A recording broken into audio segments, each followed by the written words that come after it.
इस वीडियो में हम एक ऐसे महान प्रतापी राजा के बारे में जानेंगे जिन्होंने चीन पर भी कई वर्षों तक किया था शासन। कुषाण वंश के संस्थापक कुजुल कन्फ्यूशियस का ही एक वंशज कनिष्क थे, जिसकी गणना एशिया के महानतम शासकों में की जाती है। कनिष्क प्रथम या कनिष्क कुषाण राजवंश के भारत के एक सम्राट राजपूत थे। इन्होंने 127 से 150 ईस्वी तक शासन किया था। यह अपने सैन्य, राजनैतिक एवं आध्यात्मिक उपलब्धियों तथा कौशल हेतु प्रख्यात थे।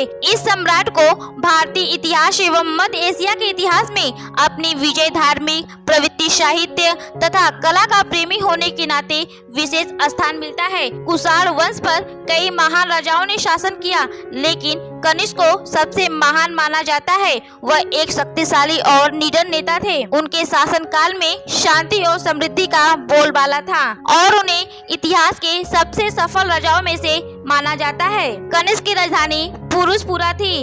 कनिष्क का जन्म गंधार वर्तमान अफगानिस्तान में हुआ था। उनके पिता कन्फ्यूशियस थे, जिन्होंने लगभग 90 से 100 ईस्वी तक कुषाण साम्राज्य पर शासन किया। कनिष्क की मां पार्थिमन साम्राज्य की राजकुमारी थी। उन्होंने कई बौद्ध स्तूप और मठ बनवाए। कनिष्क महायान बौद्ध धर्म के एक महान संरक्षक थे।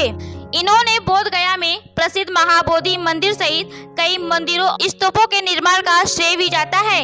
यह एक बुद्धिमान और न्यायप्रिय शासक थे। कनिष्क ने राजा हान होटी के विरुद्ध युद्ध किया था, जो चीन के हान राजवंश के राजा थे।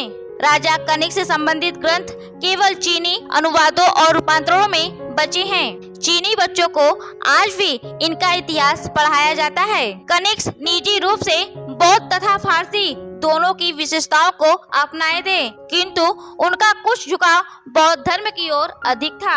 कनिष्क के दरबार में पार्श्व, अश्वघोष, वसुमित्र, नागार्जुन, टरक और मथारा जैसे कुछ विद्वान थे। चीन के सेनापति पिन चाओ ने एक बार कनिष्क को हराने में सफल रहे। यह बहुत ही प्रतापी और पराक्रमी राजा थे।